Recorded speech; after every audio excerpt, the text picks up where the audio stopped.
caminhos para a descarbonização do transporte coletivo. Quem fará a mediação deste importante painel é o Fred Carvalho, jornalista e especialista em transportes, que vem aqui à frente. Uma salva de palmas aos nossos participantes. Os debatedores serão Fernando Fleury, pode sentar, Fred, no pontinho aí. Fernando Fleury, Associação Nacional de Transportes Públicos da NTP, salva de palmas.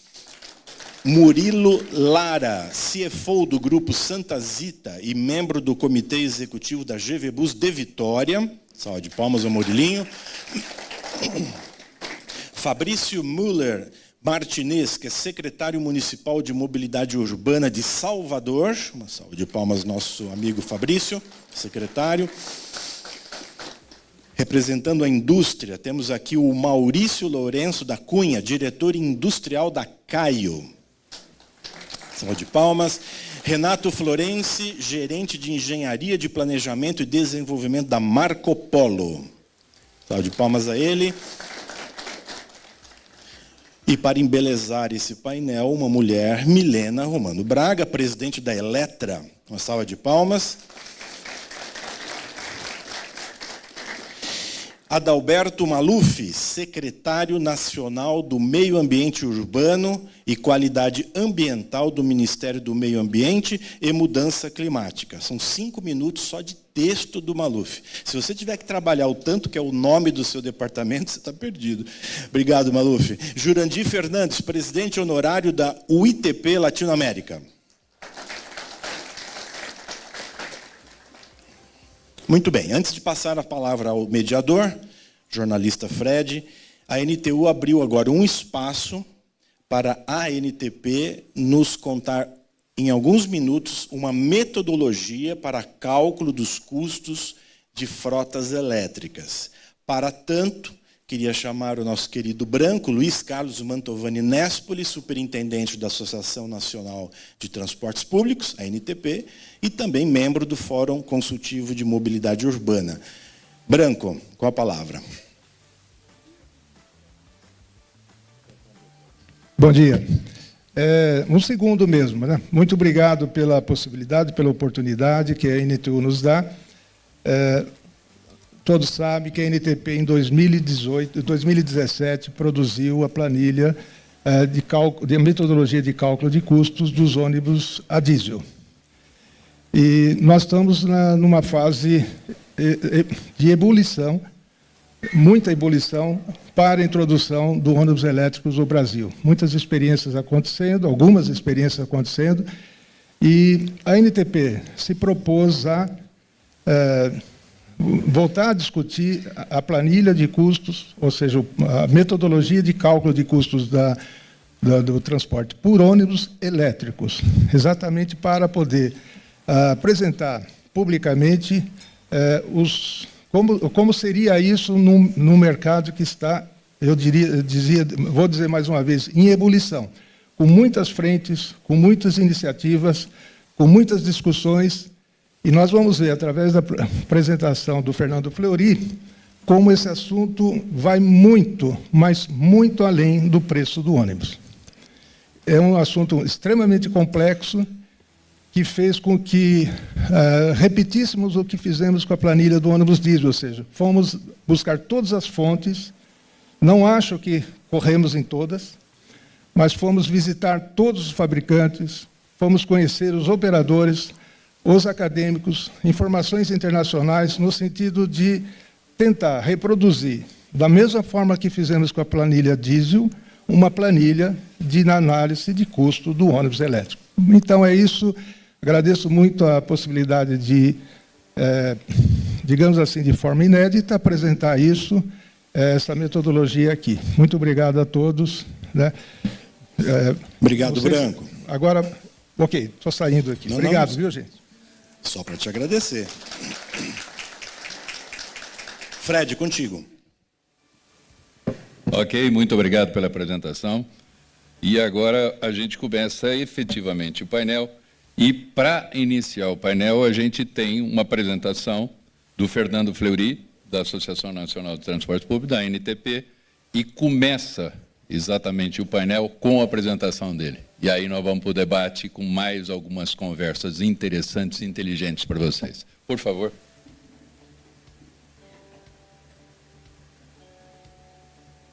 Bom dia a todos, doutora Milena, doutor Fred, em nome de quem eu cumprimento a todos, Branco. Eu tenho uma apresentação, talvez valha a pena já colocar, e eu vou tentar acertar aqui a ida e a volta dos slides.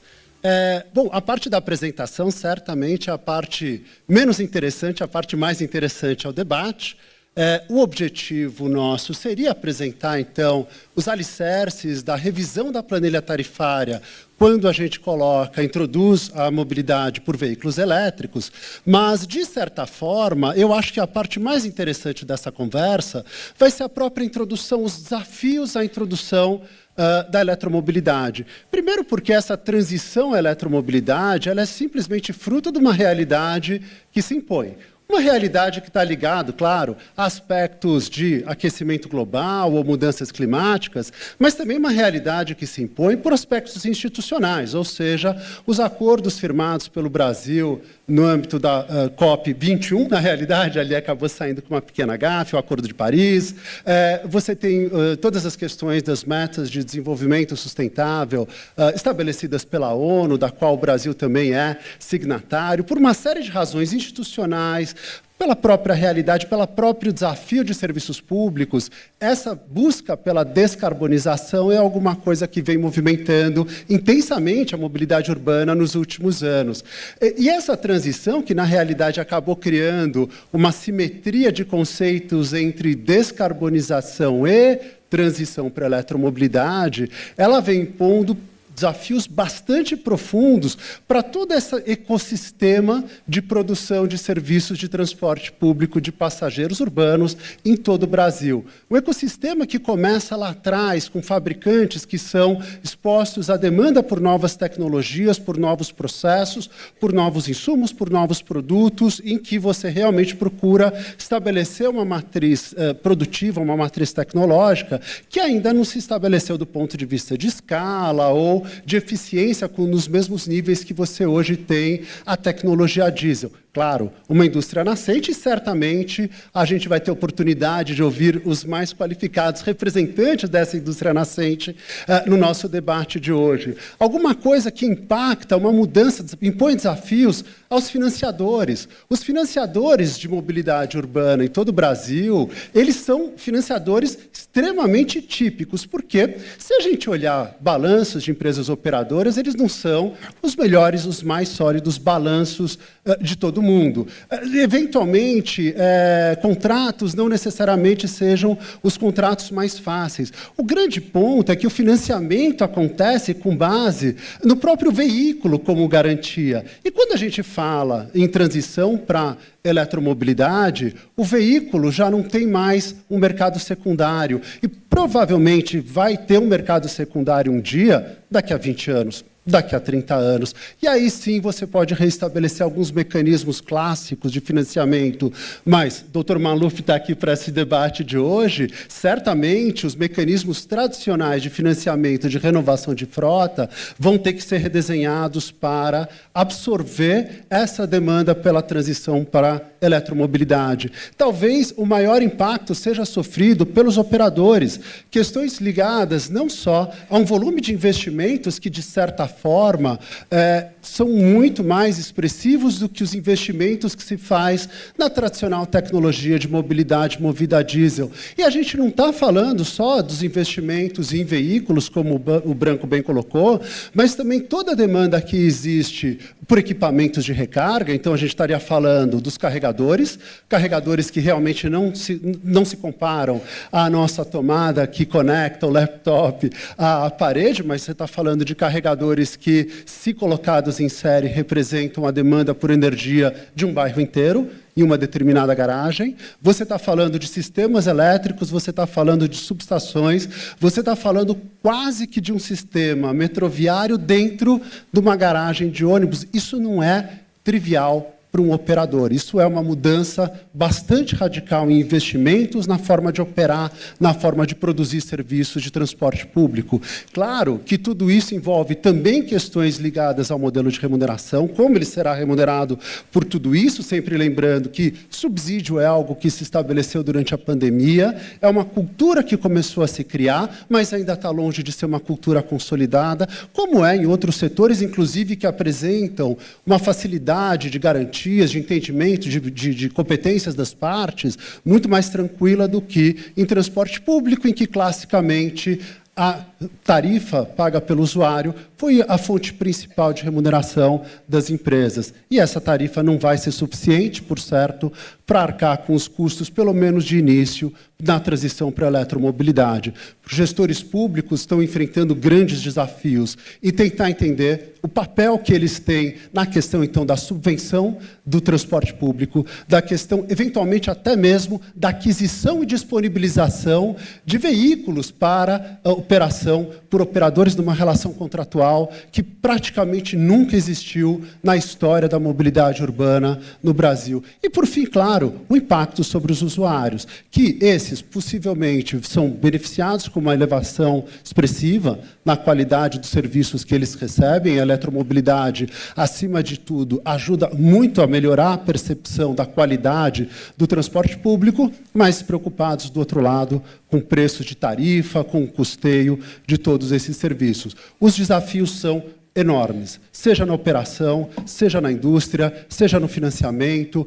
Esse processo está sendo construído e o nosso objetivo como NTP foi gerar uma resposta que é uma pequena parte a solução desses desafios. Procurar criar um instrumental que traduzisse conceitos, traduzisse levantamentos que nós geramos para uma resposta, para auxiliar a resposta a uma pergunta muito simples.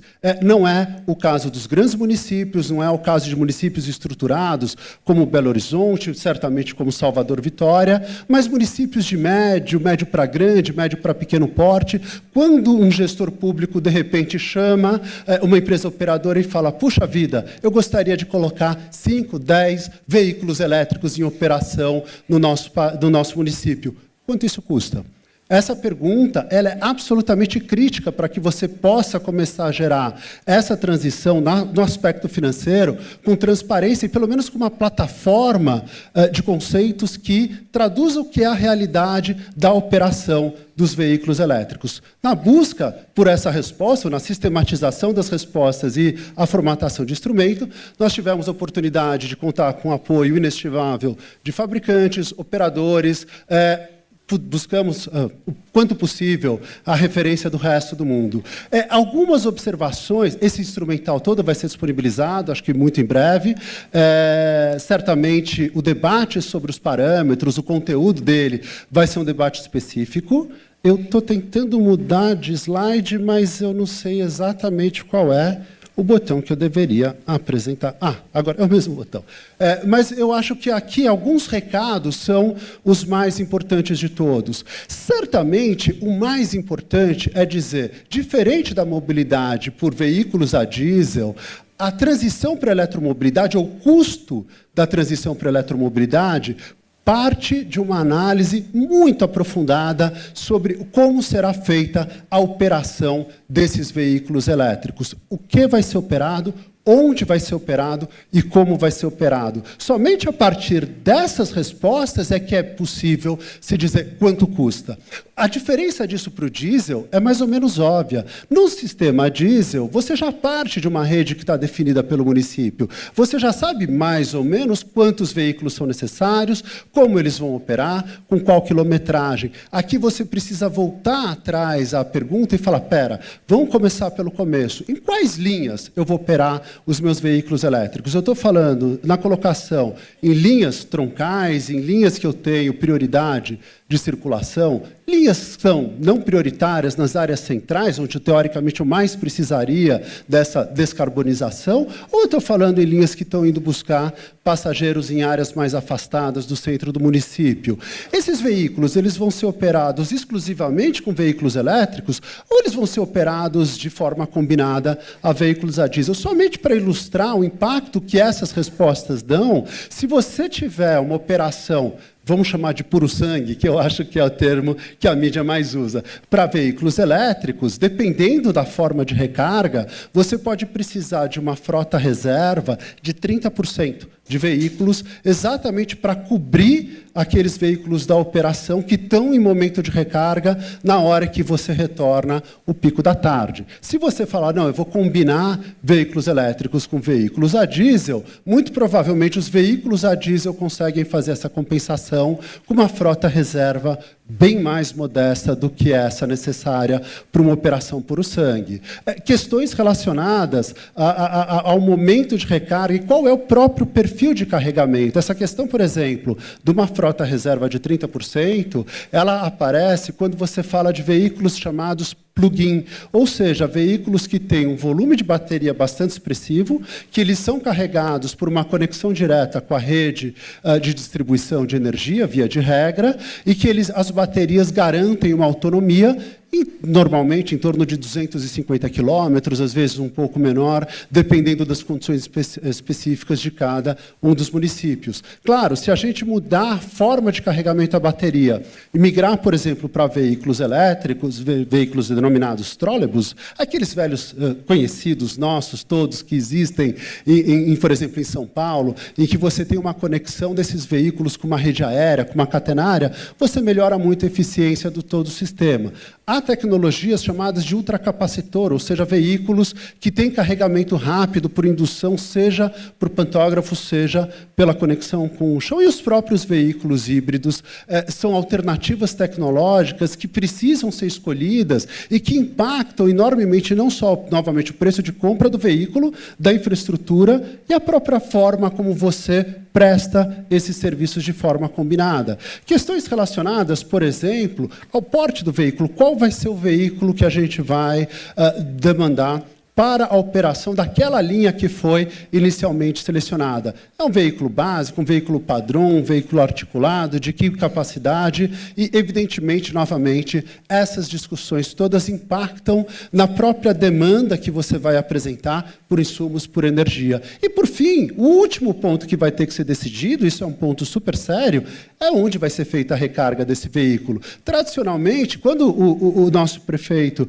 de um município de porte médio elevado, falou, puxa vida, eu gostaria de testar 10 veículos elétricos, o que ele tinha na cabeça é que esses veículos vão ser carregados nas garagens. Ótimo, é uma primeira resposta, mas ele limita, sem dúvida nenhuma, a autonomia dessa operação e envolve alguns investimentos muito sérios que têm que ser feitos, então, na garagem do operador. Talvez alguns outros municípios, por exemplo, eu vou citar nominalmente São José dos Campos, partiu por essa solução, os veículos possam ser carregados nos terminais. Então, toda a demanda por infraestrutura migra da garagem para o terminal e vai ser constituída de uma forma completamente distinta do que a reforma de uma garagem para acomodar a recarga dos veículos. E alguém poderia falar, puxa vida, eu tenho um problema, inclusive, de autonomia, talvez eu não consiga atingir a escala de operação de um dia inteiro de um veículo só com a carga na garagem à noite. O que eu posso fazer?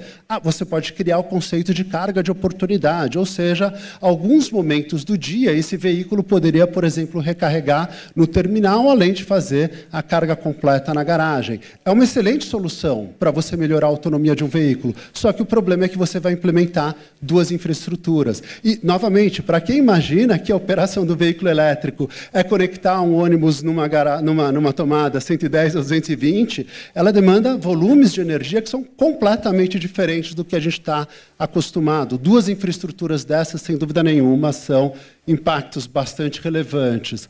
A partir do momento em que você tem toda essa discussão sobre a operação, você tranquilamente entra na discussão sobre os números, os valores, os parâmetros. Ótimo. A partir do momento em que se definiu quanto vai ser operado, quantos veículos, qual quilometragem, onde vai ser feita a recarga, que tipo de veículos, a gente pode facilmente trazer, então, qual é o volume de energia que vai ser consumido, qual é o volume de energia que vai ser demandado. Então, eu sou economista, mas é algo sobre engenharia elétrica, eu tive que começar a aprender o que é demanda de energia, o que é consumo de energia, e cada uma tem uma tarifa bastante diferente, inclusive aqui dentro, qual é o volume de tarifa que vai ser pago, dado que provavelmente a tarifa do terminal é uma tarifa de preço público, e se for feita na garagem, vai ser um preço privado, normalmente um consumidor que vai consumir energia em A4 e tem preços específicos. Então, o que muda no transporte elétrico não é só o fato de que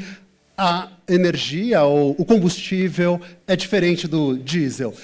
Simplesmente é o fato de que o diesel do veículo elétrico ele tem 12, 15, 20 preços diferentes, dependendo da forma como você estabelece os seus parâmetros operacionais. O preço do diesel no lado público é um, o preço do diesel do lado privado é outro. O preço do diesel à noite é muito mais barato que o preço do diesel na hora ponta. O preço do diesel na energia elétrica, ele tem condicionantes que precisam ser compreendidas e só serão compreendidas a partir de um desenho aprofundado dessa operação. Esse é todo o mote do nosso manual, principalmente quando a gente está tratando da nossa metodologia, quando a gente está tratando dessas diferenças que existem entre o veículo a diesel e o veículo elétrico. Claro que lubrificantes também vão ser completamente diferentes, a gente já não tem mais, então, óleo de motor, peças e acessórios. Foi um desafio bastante interessante tentar fazer essa apuração, inclusive pelo fato de que muitos dos veículos ainda estão em fase de garantias fornecidas pelos fabricantes, então são parâmetros que estão tentando ser descobertos, estão se consolidando ainda em toda a literatura sobre o tema. Custos ambientais, evidentemente, é algo que some.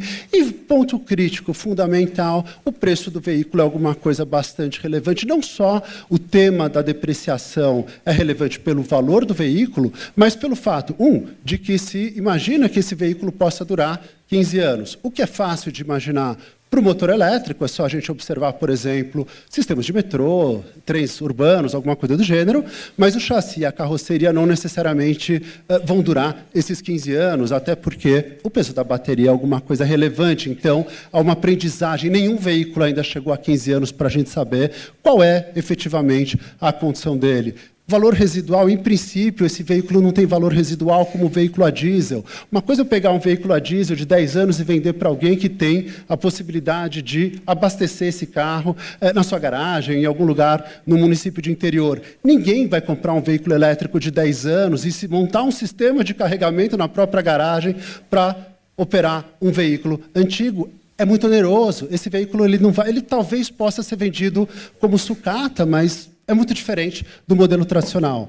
O financiamento é alguma coisa que, novamente, a gente está trazendo as dificuldades de você encontrar capacidade de alavancagem junto a entes financiadores, dado, claro, que esse veículo não tem um mercado secundário e os operadores são, vamos dizer, confrontados com a necessidade de um elevado volume de capital. E, finalmente, todo o sistema de recarga e infraestrutura é alguma coisa que tem escapado da mão, escapado desse debate. Isso pode se tornar um custo altíssimo. Certamente, você carregar um veículo elétrico demanda você transformar a sua garagem, demanda subestações, você vai ser um consumidor em alta tensão de energia. E, novamente, uma garagem que conte com um determinado número de carregadores que vai ter que ser operado de forma simultânea durante a noite, puxa tanta energia quanto um bairro pequeno de São Paulo.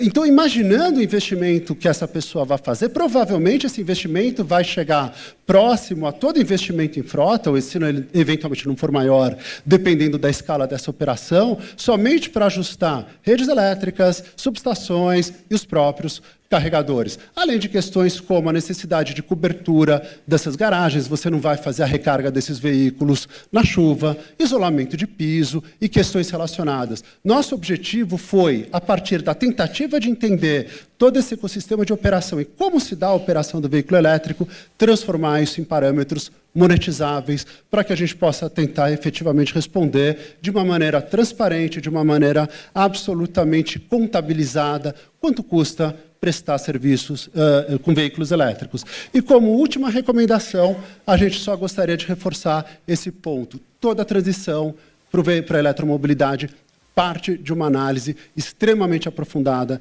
das condições operacionais que se propõe. Ela não pode ser feita simplesmente como troque 10 veículos por 10 veículos elétricos e continue a operação como ela acontece. A gente precisa saber aonde esses veículos estarão, como eles serão abastecidos, como eles serão complementados na sua frota por veículos a diesel, algo que, se a gente está falando de poucos veículos, não impacta muito. O dia que alguém falar, por exemplo, como em São Paulo, vamos transitar uma parcela bastante expressiva da nossa frota para veículos elétricos, a gente está falando de desafios que vão se tornando cada vez maiores. Certamente, a nova planilha que vem adaptada à questão da eletromobilidade ainda vai ser objeto de muita discussão, muito debate. Ele vai ser publicado provavelmente muito em breve, ela já está praticamente finalizada, agora está nos trâmites de aperfeiçoamento, e aí certamente haverão debates calorosos sobre todos os parâmetros, sobre todas as indicações, sobre toda a metodologia que se pretende oferecer à sociedade. Seriam essas as breves palavras. Agradeço, Fred.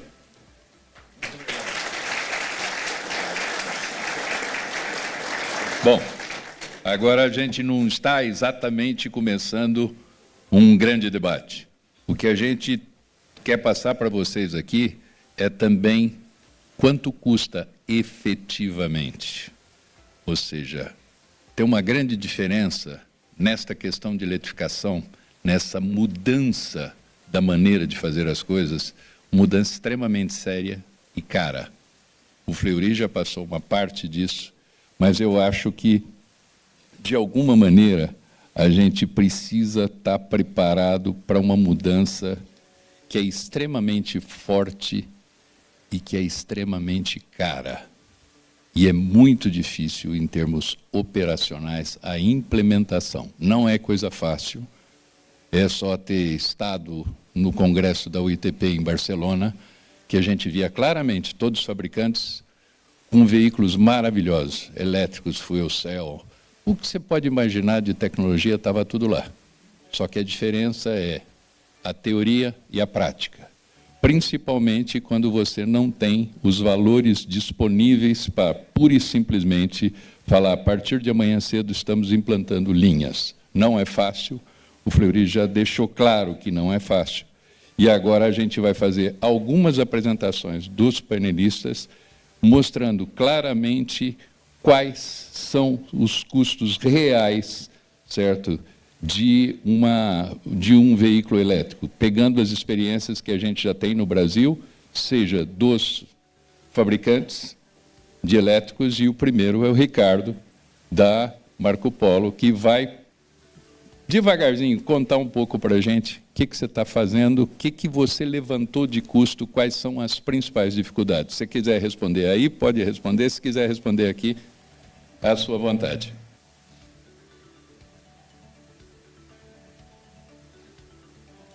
Obrigado, Fred. Bom dia a todos. Queria agradecer a organização pelo convite e pela oportunidade da gente contar um pouco o que a Marco Polo está fazendo para contribuir com essa rota da eletromobilidade. Trouxe uma apresentação, pedia para o pessoal da mesa, por favor, já deixar no ponto. Eu vou contextualizar um pouquinho aquilo que a Marco Polo tem feito, né, para contribuir na rota da descarbonização.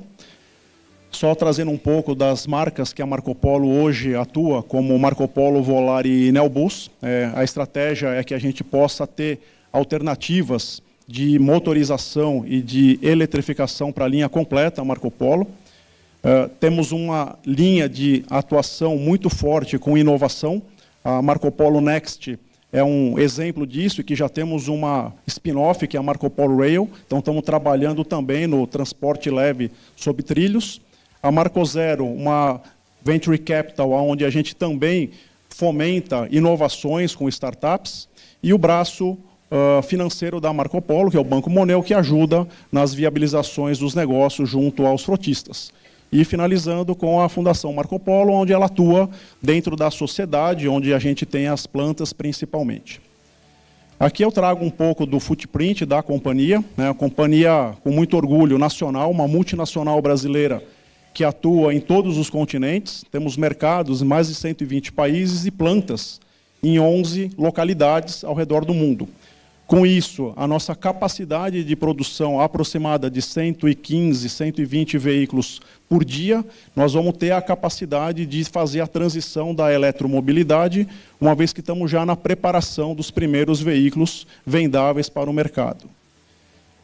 Dentro da companhia, né, a gente tem hoje observado o movimento da eletrificação no mundo. Aqui eu trago um exemplo daquilo que a gente tem encontrado, né, fortemente na Ásia, principalmente na China, já uma massiva eletrificação e já indo muito forte também para a questão do hidrogênio. Isso por uma forte tendência, né, de plano político do governo, entrou massivamente. Hoje a China é uma realidade, o puro elétrico, com as suas consequências da sua matriz elétrica suja, né, a geração de energia elétrica, 65% ainda proveniente da queima de carvão, e aquilo que a gente não espera na nossa região, né? Então, nós estamos trabalhando muito forte também para outros modais com relação a toda a parte de descarbonização. E aqui a gente encontra já um caminho muito importante, né, de uma oportunidade gigante para dentro do Brasil, a gente passar a exportar veículos eletrificados e veículos de combustíveis energéticos limpos a partir de uma matriz totalmente limpa do Brasil. Como que a Marco Polo está fazendo, né? A gente tem todo um desafio em relação aos nossos drivers do desenvolvimento, toda a aderência em relação à pauta do ESG, né? Toda a questão de trabalho muito forte de tecnologia na engenharia com relação à busca pela eficiência energética, né? Qualidade de vida e o conforto. Acho que o elétrico, nos grandes centros, ele pode ser um bom caminho para a questão de saúde pública, uma vez que a gente vai diminuir fortemente a questão de emissão de material particulado, NOx. A gente acredita muito nessa eletrificação dos grandes centros, e para isso estamos trabalhando muito forte também com relação à tecnologia e de segurança. Então, isso faz parte do roadmap da companhia, mas o grande desafio é a questão do custo operacional e o TCO dessa modalidade quando a gente troca de um veículo diesel para um veículo elétrico. Para isso, a gente enxerga todas as tendências globais, porém a gente adapta para as realidades brasileiras. Então, nem sempre uma solução que vem pronta de um país diferente do nosso vai servir para a nossa região. E para isso, a Marco Polo está trabalhando em várias linhas, né? Essa rota da descarbonização fatalmente passa por uma melhoria do próprio diesel, questões de combustível, biocombustíveis. O trólebus, ele é uma realidade que a gente hoje encontra na cidade de São Paulo, já teve uma frota muito maior, mas é uma rota que ainda pode ser explorada em consideração a também veículos elétricos, que a gente pode aproveitar toda uma rede já existente. A questão do híbrido é um desafio. Alguns países na Europa têm uma frota híbrida que ela tem sido responsável também por uma grande parcela dessa descarbonização.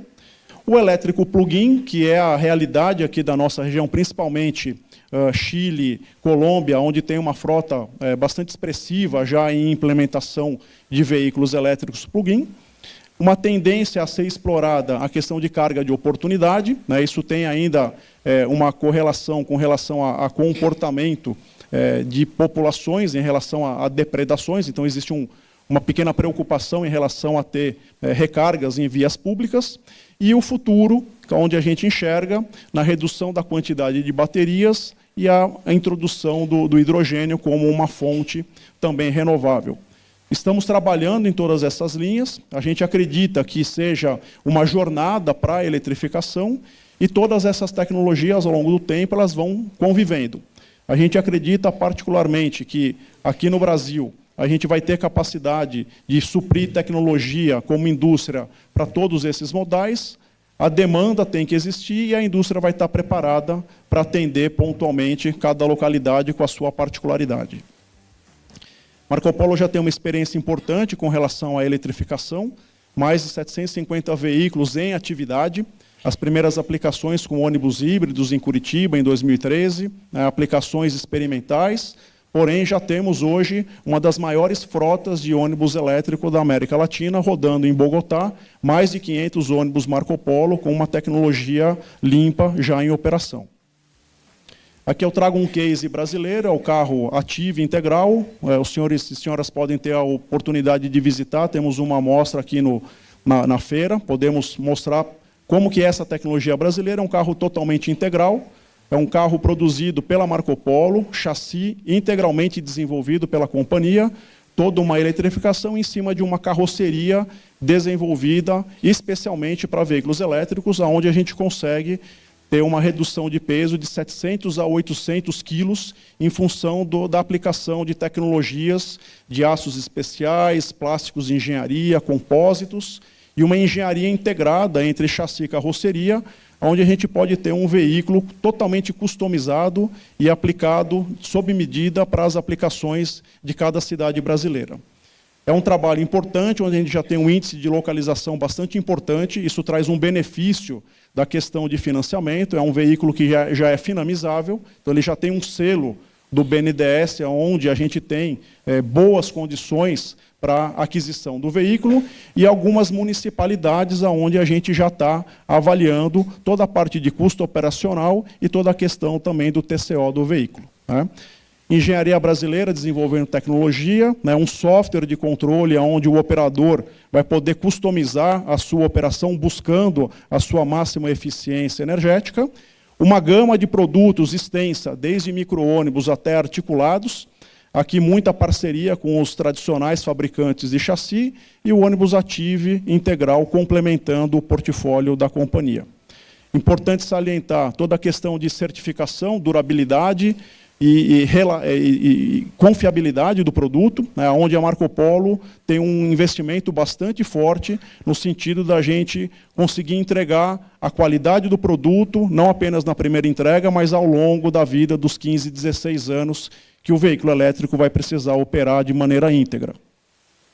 Alguns cases do produto hidrogênio da Marco Polo. Então, tivemos um case aqui no Brasil em 2016, esse veículo passa a operar de forma experimental novamente dentro da Universidade de São Paulo, que é o veículo que vai estar sendo demonstrado nessa semana.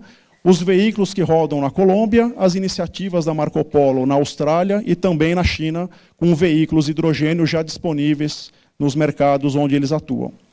E, para complementar, uma provocação em relação aos principais desafios. A gente comentou um pouquinho, acho que o Fernando comentou alguns desses pontos, né? Então, a gente traz aqui para o debate o desafio da infraestrutura, né? A visão da política pública de longo prazo, para que a gente tenha essa previsibilidade do que todos os empresários e todos os entes dessa cadeia vão poder se preparar. Toda a questão do aprimoramento tecnológico, principalmente com baterias, que é o grande desafio, e o nosso incentivo à reindustrialização do país, incentivando a nacionalização de componentes daquele pequeno conteúdo importado que nós temos até o momento. Eu fico à disposição para o debate e agradeço a atenção de todos. Muito obrigado. Bom, mais uma vez, a gente continua atrás dos famosos números, e nada mais fácil do que conseguir os números falando com o CFO da Santa Rita, lá de Vitória, que tem ônibus elétricos em operação. Então, o que eu gostaria de saber, quais são efetivamente os custos que a gente tem na operação do ônibus elétrico? É isso daí que eu acho que a plateia está realmente atrás. Então, por favor, eu peço ao Murilo Lara que responda essas questões. Prefere aí ou prefere aqui? Tá? Por favor. Primeiramente, bom dia. Gostaria de agradecer a organização da NTU, na pessoa do nosso presidente Sete Braga e Francisco, todos presentes, amigos aqui de Vitória e empresários aí do Brasil todo, né, que conhecem aí bem a nossa realidade.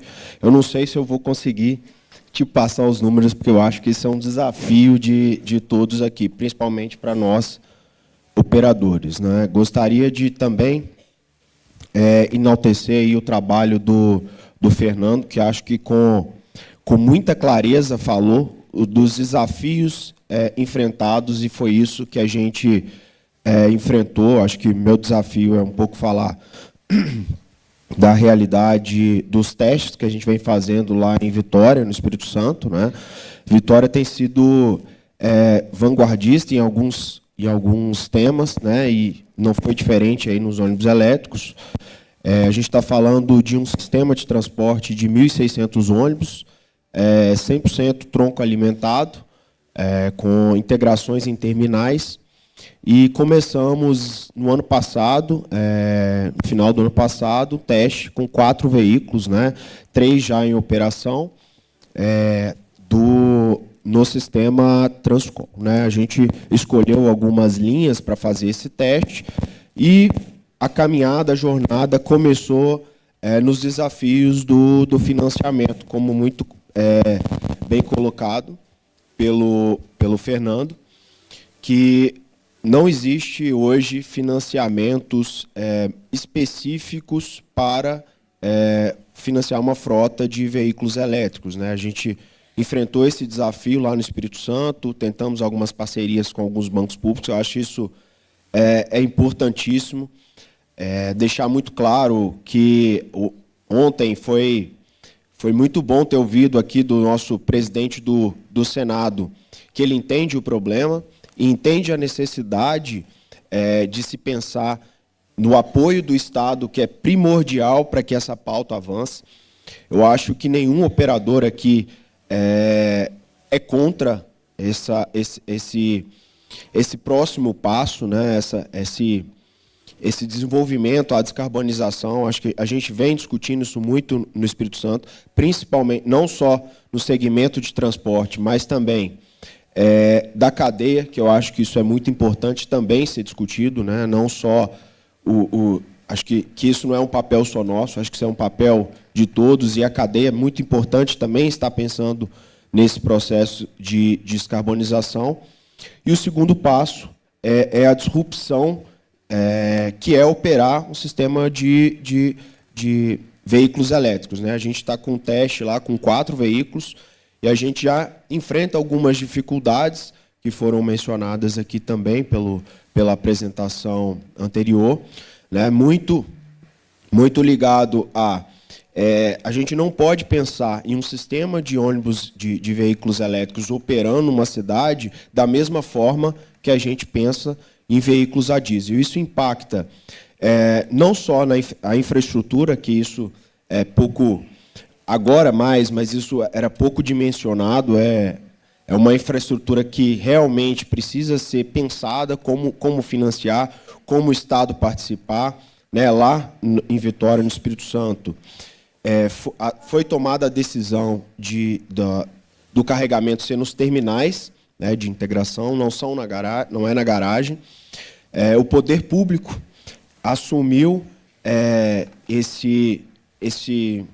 o custo dessa implantação, né, ainda não está 100% implantado. A gente tem lá um carregador funcionando para esses 3 veículos, e já enfrentamos uma dificuldade em relação ao dimensionamento dessa frota. Vez ou outra, a gente tem que adaptar a operação. O tipo de linha impacta muito, né, quando se está falando de linhas extensas, de linhas que demandam muito passageiro. Isso impacta muito nos números, principalmente no consumo, né? Hoje a gente... o nosso parâmetro ali era 1,4 kWh, né, de consumo de energia elétrica para operar esses veículos. A gente gasta em torno de 1,82, tá bem distante aí do que a gente previa. E no momento que a gente, dentro lá do nosso sindicato, que a gente pensou, junto com o Estado, como remunerar esses veículos, né, ainda é uma dúvida muito grande, porque a gente não conhece bem a dinâmica de custos, né, e a dinâmica de consumo de energia, de custos de operação. Uma conta muito relevante, que foi mencionada também na apresentação, é que uma frota elétrica, ela não consegue operar na mesma dimensão de uma frota diesel. Você precisa... porque você perde disponibilidade no momento do carregamento, então você precisa de uma frota extra. É o que a gente tem sentido... nesse teste que a gente tem feito, né? Em contrapartida, a gente entende também a importância, isso tem tem sido muito bem visto pela sociedade. Os nossos, os não usuários, né, presidente, os nossos clientes gostam muito de estarem nos ônibus, né, alguns até buscam os horários para andar no veículo elétrico, mas acho que o principal é o quão a sociedade está disposta a pagar essa conta, né? E a gente precisa também entender qual é essa conta, né? Acho que essa planilha que está sendo desenvolvida vai ser muito esclarecedora, vai ajudar muito a gente a ter esses parâmetros, porque é muito difícil projetar um VPL, um fluxo de caixa, pensando na remuneração adequada desses veículos, né? Então, a gente está agora estudando, coloco à disposição de todos que quiserem conhecer lá o nosso teste, né? Em parceria aqui com a Milena, aqui da Eletra. Os nossos veículos são Eletra, Mercedes, e estamos à disposição para quem quiser conhecer lá e falar um pouco dos números, dos poucos números que a gente tem e de como a gente tem operado esses veículos. Só faço questão de recebê-los lá em Vitória. Obrigado. Obrigado. Senhores, eu continuo atrás dos números. Por enquanto eu não consegui. Continuo tentando. Vamos lá. Agora vamos colocar uma mulher, que mulher é mais detalhista, né? Bem mais detalhista. Certo? Então vamos ver. Milena Romano Braga, presidente da Eletra, todos vocês aqui conhecem. Ela pode contar alguma coisa sobre isso, que ela tem feito muito teste em cliente, ela deve ter uns bons dados para passar para a gente. Milena, por favor, conta para a gente. Ao som, por favor. 6. Está sem som? 6. Ligou. Bom dia a todos. Obrigada, Fred, pelo convite, NTU.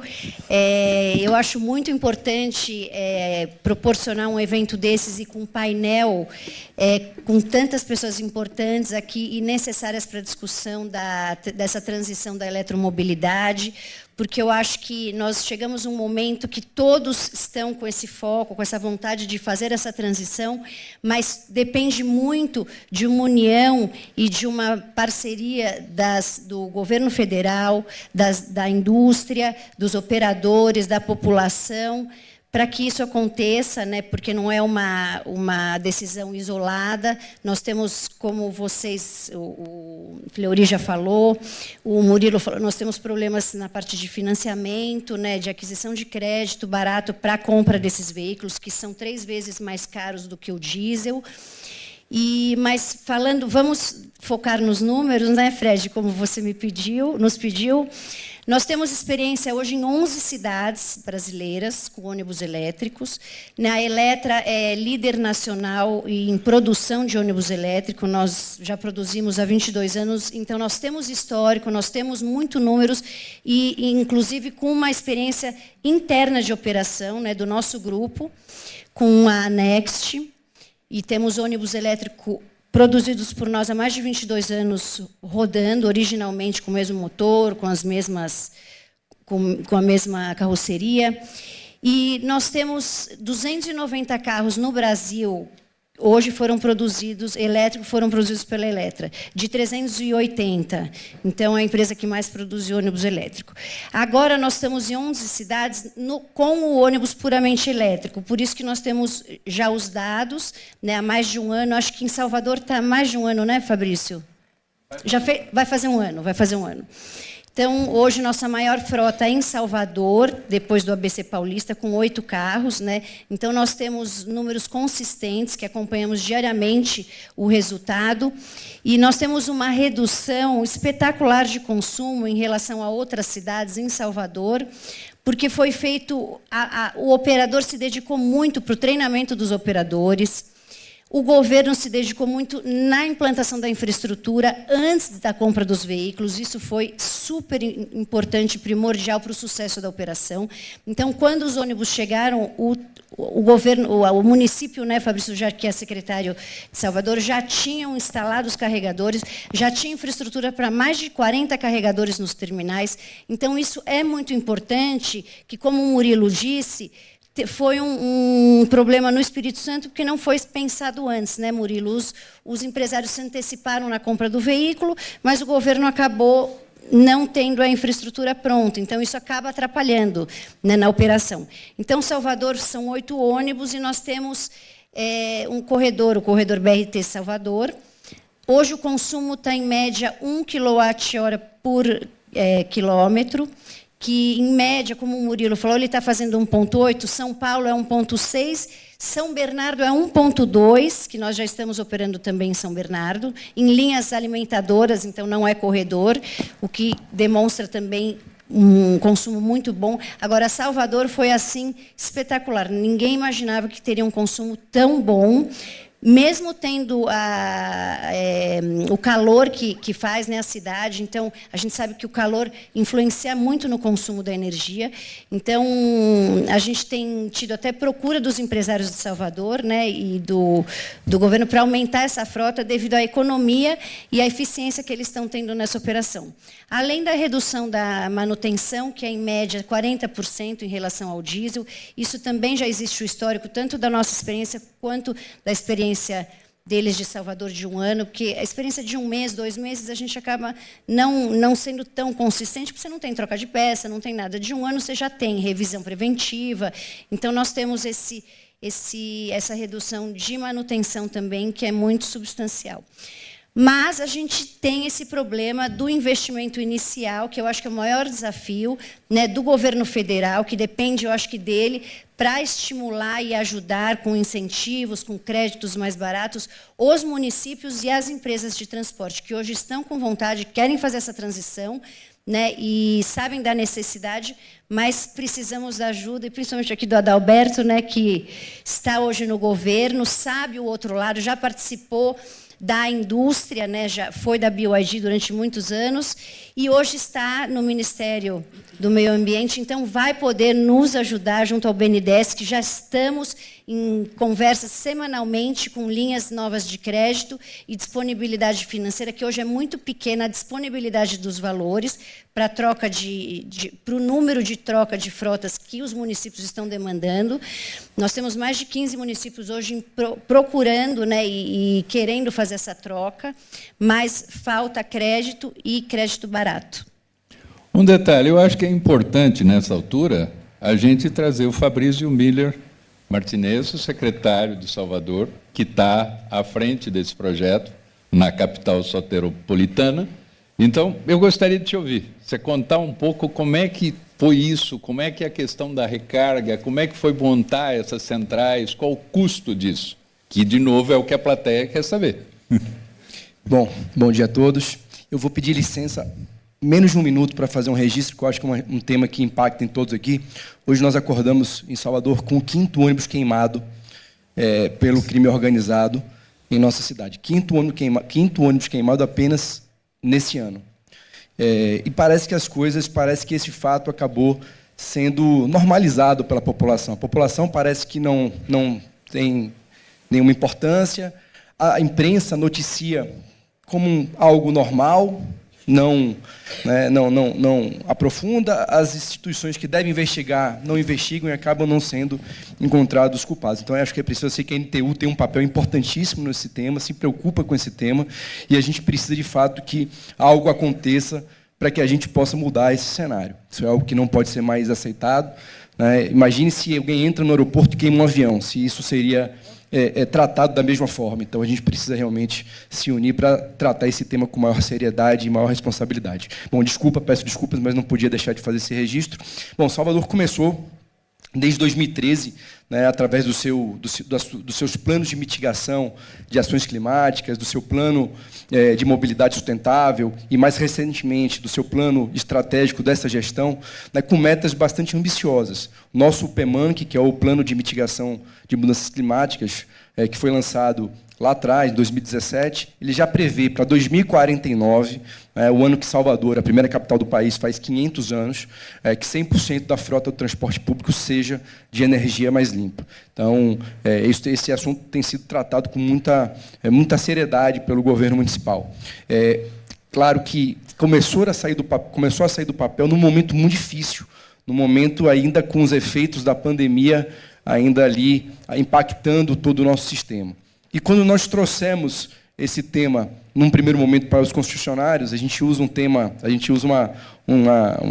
um ditado lá ditado não, mas uma fala popular em Salvador que parecia um siri na lata, né? Porque o siri na lata ele fica se mexendo, nervoso, e os concessionários tinham enorme resistência. A gente percebia que falar disso era um tabu enorme, mas a gente tinha ali um plano, a gente tinha metas, né, como eu disse, ambiciosas e arrojadas, e nós partimos para cima e estruturamos aí com muito apoio externo. Eu que vi aqui o Lindar, eu não posso deixar de fazer esse registro. A WRI teve um papel fundamental nessa transição energética, nesse início de transição energética. Outras instituições como GIZ, C40, enfim, várias outras instituições tiveram um papel fundamental. Nós contratamos com recursos próprios o projeto do eletroterminal. Nós estamos concluindo agora o eletroterminal definitivo, será o maior eletroterminal em área pública do país. Nós optamos justamente por não estarem nas garagens, para evitar ali a quilometragem ociosa e para melhorar a eficiência do transporte. Então, ele fica exatamente no corredor de transporte público do BRT.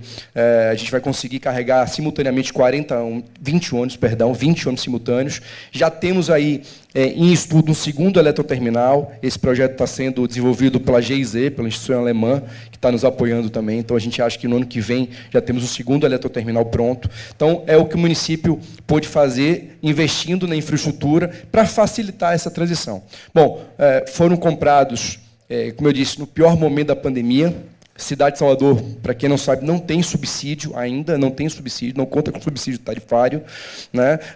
E dentro da pandemia, foi feito, dentro do contrato, né, medidas ali mitigadoras, medidas de reequilíbrio, com a contrapartida por parte dos empresários que parte do recurso oriundos desse reequilíbrio seria utilizado tanto na renovação da frota, quanto na aquisição de ônibus elétricos. Então, essa era a contrapartida exigida pelo município.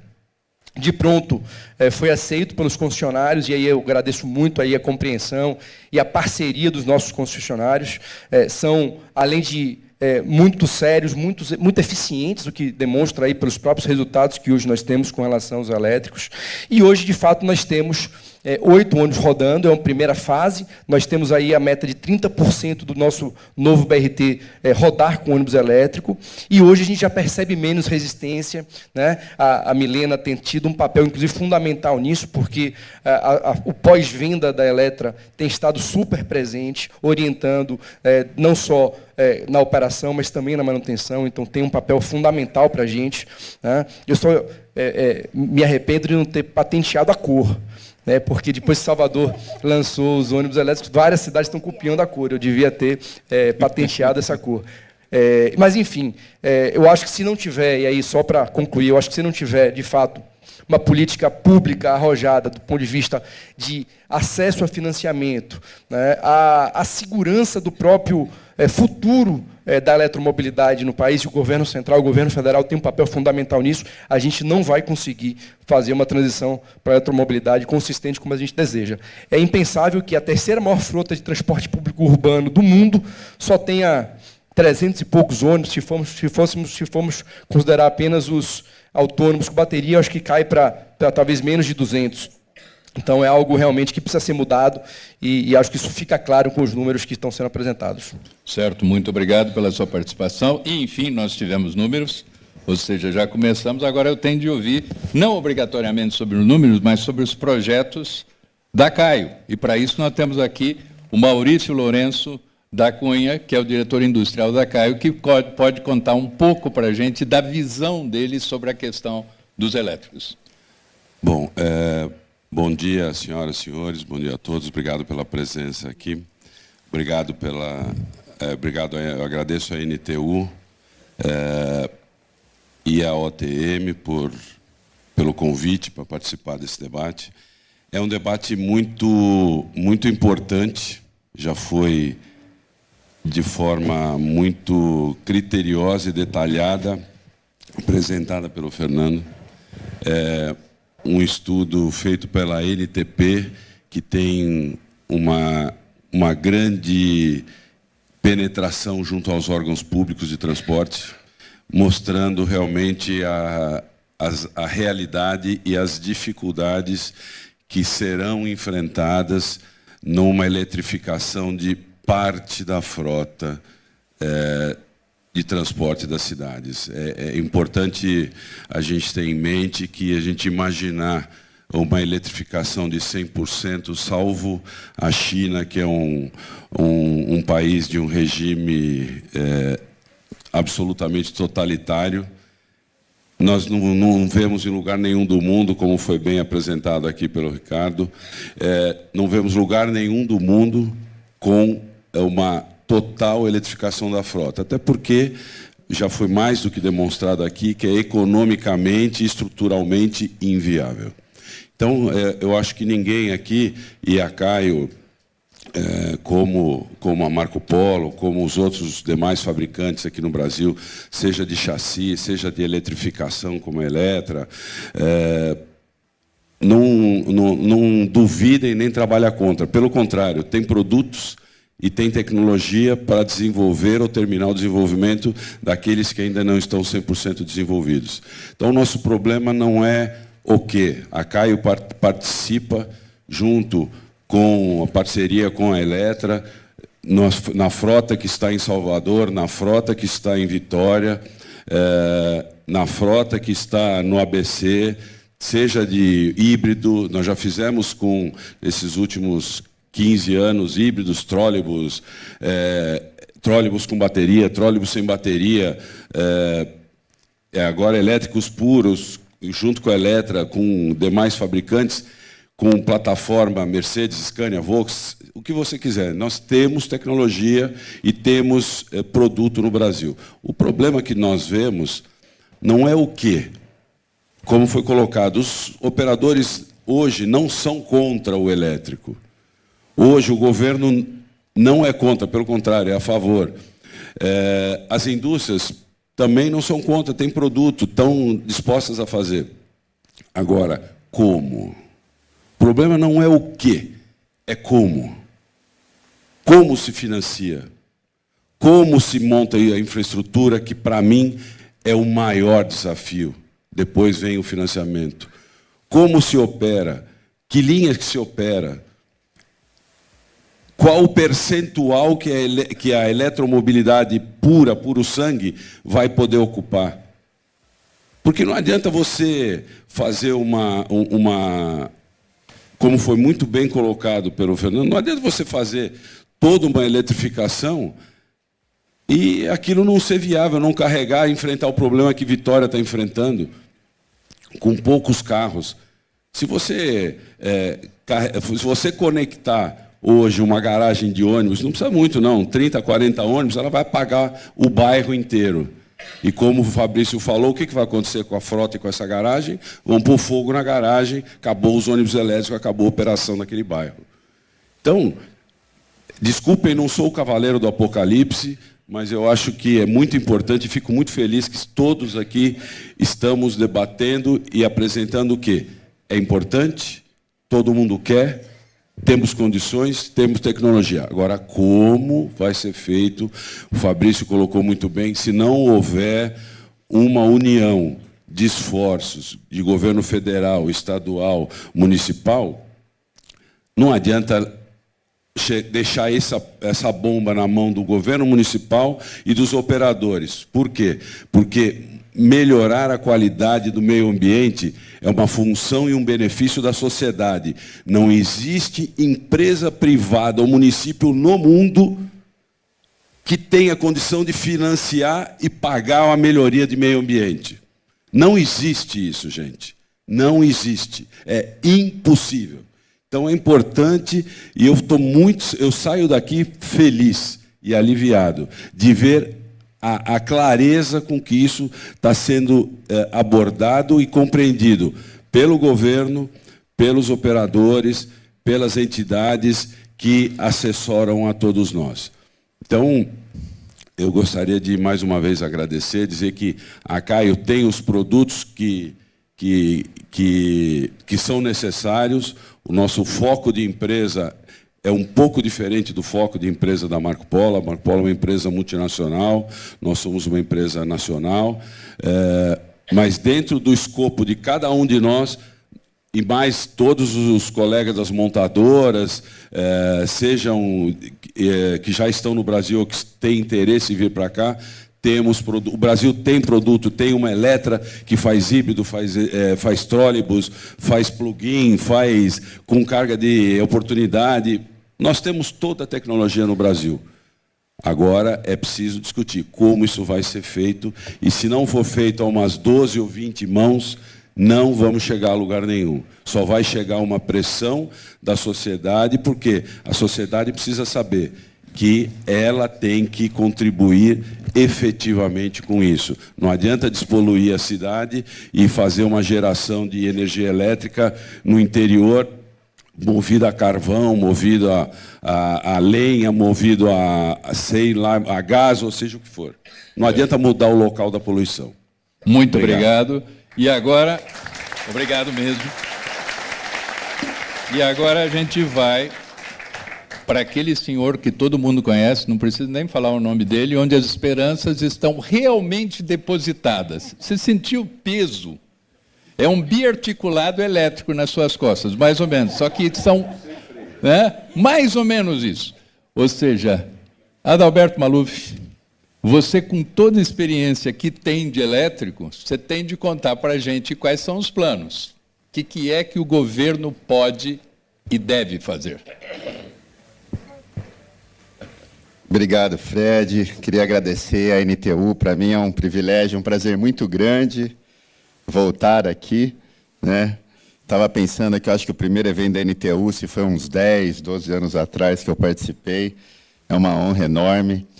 Agora, do outro lado da mesa, com muitas agendas, o tema ambiental ganhou em muita importância, mas nessas próximas semanas eu espero que a gente tenha novidades muito boas para todos nós. Primeiro, queria cumprimentar a Milena, né, a face dessa nova indústria brasileira, nesse grande processo de transformação da indústria global, quem eu admiro muito, não só a empresa, como todos, e na figura dela cumprimento a todos que estão aqui na mesa, amigos antigos. A questão ambiental voltou a ter uma força e visibilidade muito grande. Hoje são 19 ministérios na esplanada que têm atribuições de meio ambiente, economia verde, mudanças climáticas. Metade dos atos do presidente Lula no seu primeiro dia de governo foram sobre a temática ambiental. A Marina comenta muito o nosso esforço e a nossa felicidade de ter um ministro da Fazenda liderando o plano de transição ecológica, o vice-presidente da República liderando o plano de industrialização verde, a ministra da Fazenda, do Planejamento, liderando os indicadores por orçamento, baseados nas questões ambientais. O governo ouviu a sociedade, o PPA participativo, o processo de orçamento, e o tema número 1, mais votado pela sociedade brasileira, o item número 1 na votação foi a emergência climática, o que mostra que a sociedade e o governo estão muito antenados. Esse processo de descarbonização é um processo sem volta. Eu estou em 9 conselhos, 10, né? Somando o que daqui eu saio correndo para tomar posse no Conselho da Poluição e do Tabaco, esse é o 10º, incluindo lá no Conselho Nacional de Desenvolvimento da Indústria, e eu garanto que vocês vão ficar muito felizes com os resultados das missões que o Conselho está colocando no papel para colocar a indústria brasileira nesse processo de transformação global. Os números são muito grandes. A gente viu, você vê lá de 2020 né, aquela tabela que a Marco Polo compartilhou, 2020, 440 mil. Né? Hoje já estamos com quase 700 mil. Em 2 anos e meio foram quase 300 mil ônibus elétricos. Está falando de mais de 1/3 no mundo. Grandes mercados. A Europa, que vendia 5 mil, ano passado foi 15. A América Latina saiu de 2 para 4,5. Então está bem naquele momento da curva. Sem contar o IRA, né, o grande plano industrial feito pelos Estados Unidos, que agora começa a sair do papel, o plano de redução da inflação, que vai forçar a Europa a fazer um grande plano de indústria verde também. E, obviamente, espero que nós aqui no Brasil não fiquemos para trás. Todos nós sabemos que a mobilidade ela passa muito mais pela priorização do transporte público, BRT, corredor, racionalização de linha. Né? A gente sabe que o problema é muito mais amplo. Mas hoje o mundo discute ônibus elétrico, prefeitos discutem ônibus elétrico. A gente recebeu já vários prefeitos que querem falar de mobilidade. E eu só pedi a tempo, falou, calma, eu tenho agenda de resíduos, de lixão, de agrotóxico, de qualidade do ar, de áreas verdes, tem várias agendas que a gente tinha que lidar. Mas agora, a pedido do BNDES, a gente está finalmente avançando e construindo, também dentro do Plano de Transição Ecológica do Haddad, uma política de financiamento. Serão emitidos títulos verdes, que vão financiar tanto o Fundo Clima quanto iniciativas do BNDES com taxas diferenciadas. Imagino que a gente consiga entregar também uma linha especial para terminais, para garagens. A gente sabe a dificuldade do tema da infraestrutura nas garagens e de recarga. Pessoalmente, eu discordo um pouco, e ó, mudei o chapéu, hein? Estou voltando lá na minha época de vendedor de ônibus elétrico. Mas eu discordo um pouco dos diagnósticos que ainda acham que, do ponto de vista técnico, tecnológico, isso não se viabilizou. Eu estive lá em 2013, na inauguração das primeiras frotas na China. Os primeiros ônibus elétricos rodam na China desde 2008, 15 anos. Tem muitos rodando ainda. A gente teve uma evolução tecnológica, a gente tem ônibus na China de 10, 12 anos rodando. Né? Nós temos testes, o primeiro teste de ônibus elétrico no Brasil foi em Salvador, em 2013, 2014. Naquela época, Salvador já se mostrava por ser plano, né? Os corredores rodam muito na área plana, mesmo com ar-condicionado e tudo mais, você tinha 70%, 80% de redução no custo operacional. Claro, você vai para uma cidade como São Paulo, ônibus lotado, operando em circunstâncias difíceis. O ônibus diesel lá, naquela mesma linha que opera o elétrico, sofre bastante. Lá sai de um consumo de 1 kW por quilômetro para 1,6, 1,8. Né? Não é fácil. Infelizmente, não foi escolhido aquele roteirinho que foi feito aqui, né, de escolher as linhas, e primeiro nas mais tranquilas, jogou logo na mais difícil, na situação mais complexa, cheia.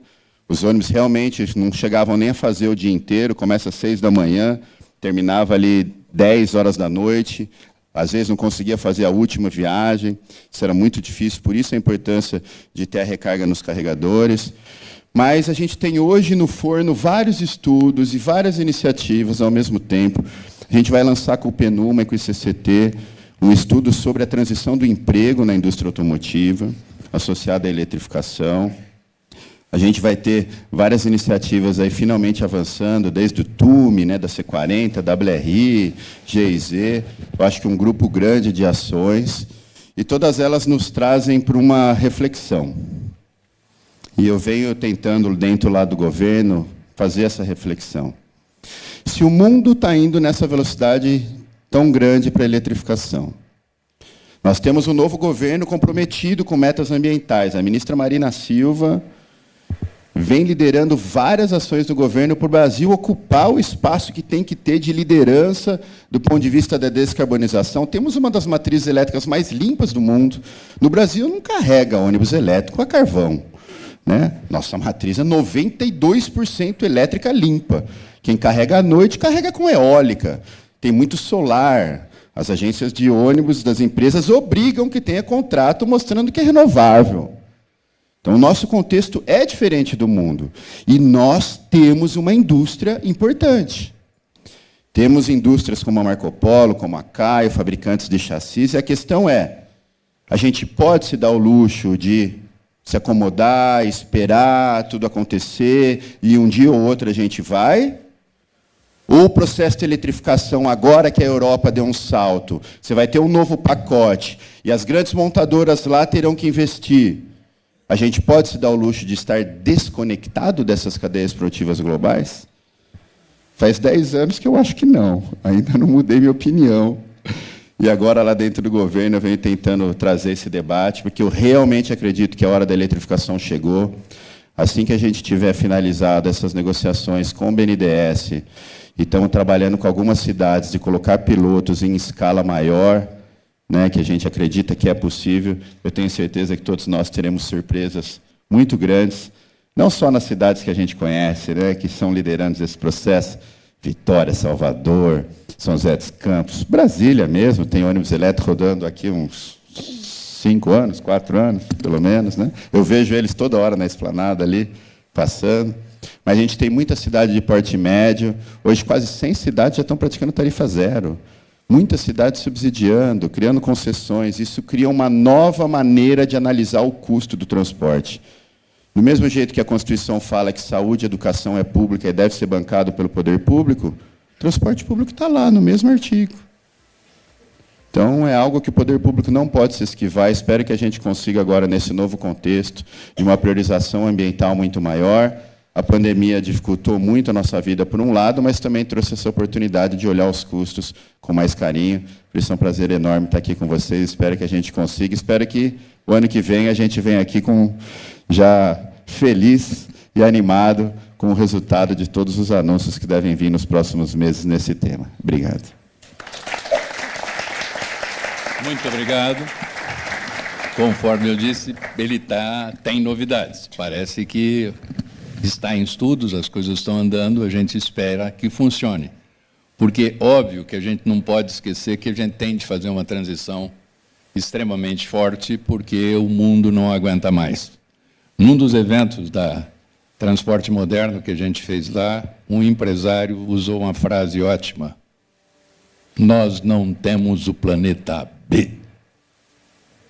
É simples, nós só temos esse daqui. Ou a gente cuida, ou a gente não vai estar aqui mais.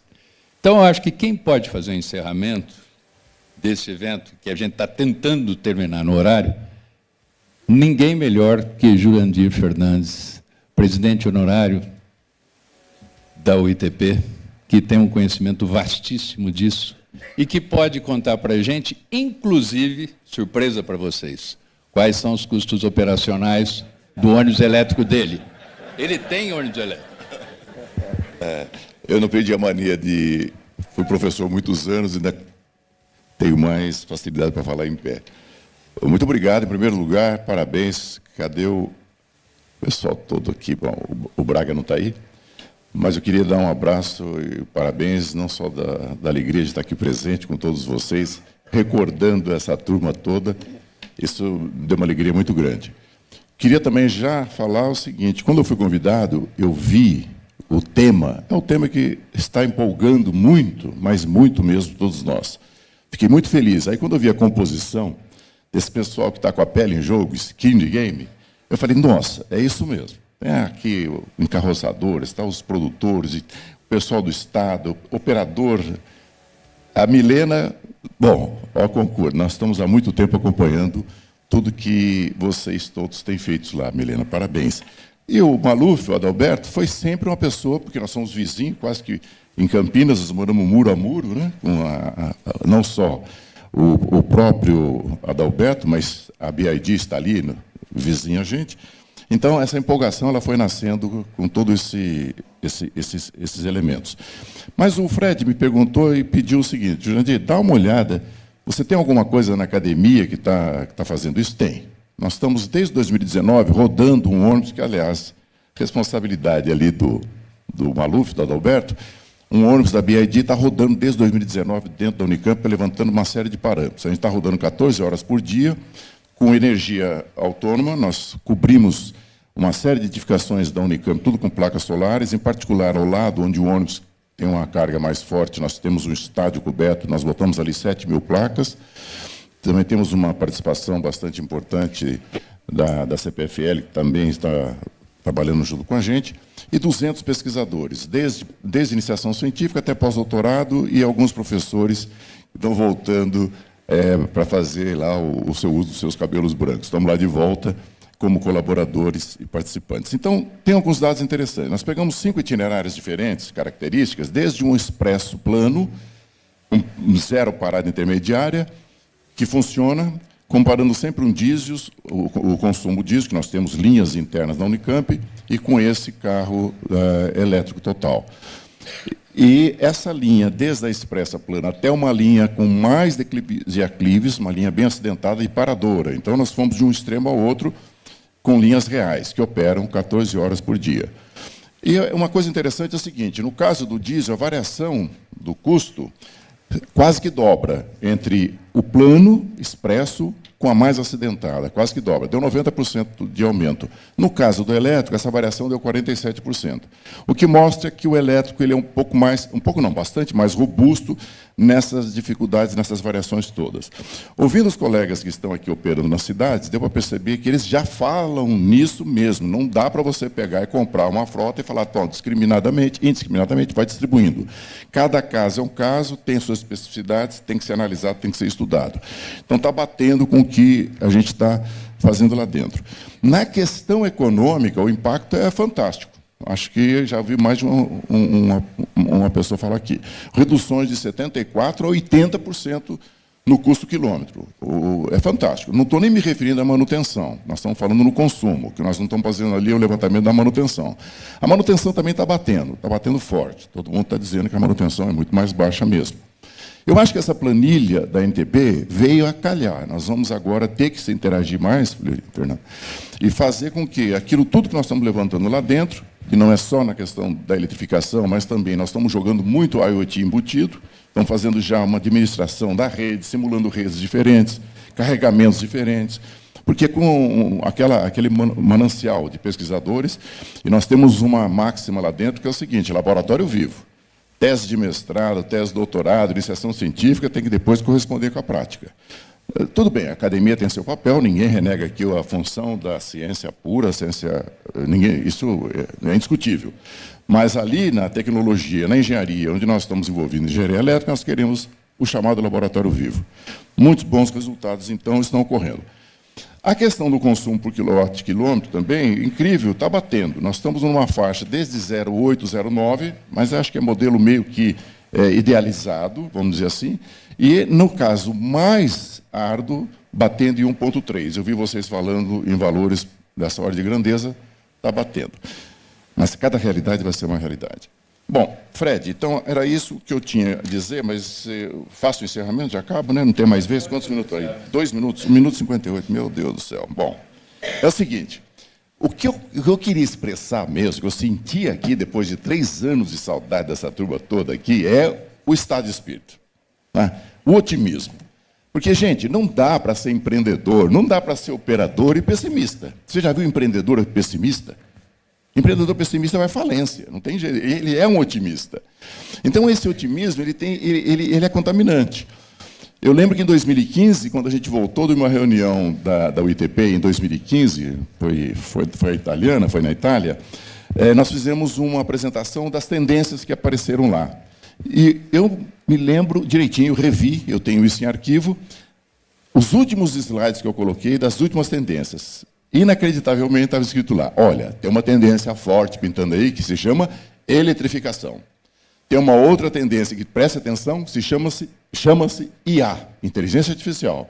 E tem uma outra também que tem o nome blockchain. Ninguém sabia, a gente não sabia nem explicar o que era blockchain, e até hoje tem dificuldades. Mas as 3 estão aí. Mas, predominantemente, eletrificação e IA, ninguém mais contesta, ninguém mais diz se vai ou não vai. Como já disse alguém aqui, não é se, é como. Já estamos na fase do como.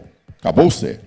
Bom, a visão otimista, vendo os advogados conversando em relação à IA, por exemplo, que está impactante, né? Chegou pesado depois do chat de GPT.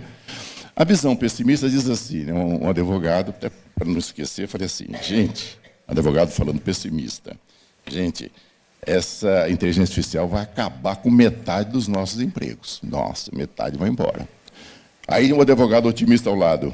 Gente, essa inteligência artificial vai acabar com metade do nosso trabalho e vai dar tempo de aprimorar muito mais. É verdade.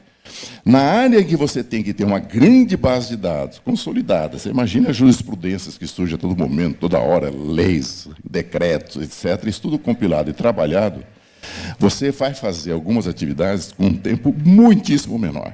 Então, vai dar tempo de você aprimorar, a tua intervenção é sempre necessária. E uma coisa interessante que a IA está fazendo também, encerrando, é o seguinte. Todas essas mudanças fortes que a digitalização trouxe, a juventude, a moçada, bateu forte. Né? Tem muita aquela história, meu netinho já faz isso, eu não sei, minha filha faz, eu não sei, está cheio de história assim. Na questão do uso da IA, está invertido. Por quê? Os sêniors, os mais velhos, os acima de 40 anos, têm mais questões para perguntar e têm mais experiência, porque o chat GPT, ou seja lá o que for, o chatbox, ele não é infalível, ele trabalha com probabilidades. Então, alguns ajustes você vai perguntando, você vai refinando. Então, eu tenho uma palestra que estava sendo dada pelo Walter Longo, numa universidade, meninada de 20, 21 anos, aquela faixa, 19, e ele, botando na tela um exemplo, falou, gente, toda a moçada olhando a inteligência artificial, vamos fazer uma pergunta. Quem quer fazer uma pergunta? Silêncio na plateia, total. Ninguém quer fazer uma pergunta? Vamos aproveitar, vamos perguntar alguma coisa. Aí levanta um lá meio tímido. Pode perguntar se o Palmeiras foi campeão? Era essa a única pergunta. Realmente, então, fico por aqui. Graças a Deus, estamos de volta, hein? A IA nos trouxe de volta.